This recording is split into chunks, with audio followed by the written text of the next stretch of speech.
है। और इसके लिए अभी जितने भी ग्राम सभा में प्रधान चयनित हुए वो इस प्रकार अच्छे से नहीं कर पाए हैं। और जिस दिन शिक्षा व्यवस्था मजबूत हो जाएगा उस दिन मैं आपको बता दे रहा हूं कि इस ग्राम सभा का हर एक बच्चा उस लेवल तक पहुंचेगा जहां पे उनके परिवार से लेकर, गांव से लेकर, जिले से लेकर और प्रदेश स्तर से लेकर देश स्तर तक उसका नाम रोशन करने का काम करेंगे। जब तक शिक्षा व्यवस्था मजबूत नहीं होगी तब तक हम लोग इसी तरह पिछड़ेपन में रहेंगे। इसके लिए सबसे बड़ी ज़रूरत है कि ग्राम सभा का जो निम्न स्तर का शिक्षा व्यवस्था है उसको हम लोग को सुधार करना है।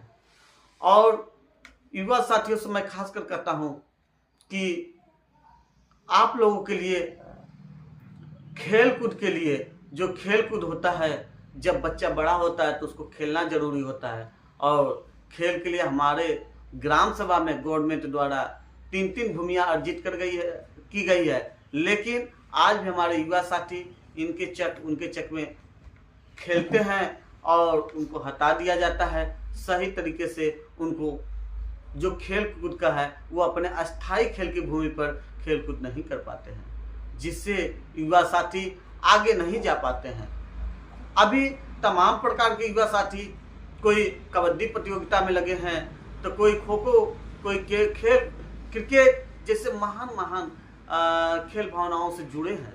लेकिन मैं युवा साथियों से बताना चाह रहा हूं कि जिस दिन कमलेश पटेल चुनाव जीत गए उस दिन हमारे ग्राम सभा में 1.5 बीघा का एक खेलकूद का मैदान है और 68 बिस्सा का 2 खेलकूद का मैदान, और सभी खेलकूद का मैदान का सुंदरीकरण कराया जाएगा। अभी तक जितने प्रधान हुए हैं वो चंद लोभ और लालच में आकर उस खेलकूद के मैदान को दुरुस्त नहीं करा पाए हैं। मैं ग्राम सभा से निवेदन करता हूं कि इस बार कमलेश पटेल को चुनाव जिताइए, और मेरा वादा है कि इस बार कमलेश पटेल चुनाव अगर जीतते हैं तो सर्वप्रथम खेलकूद का मैदान दुरुस्त होगा और हमारे युवा साथियों को खेलने के लिए एक अस्थायी खेलकूद का मैदान दिया जाएगा।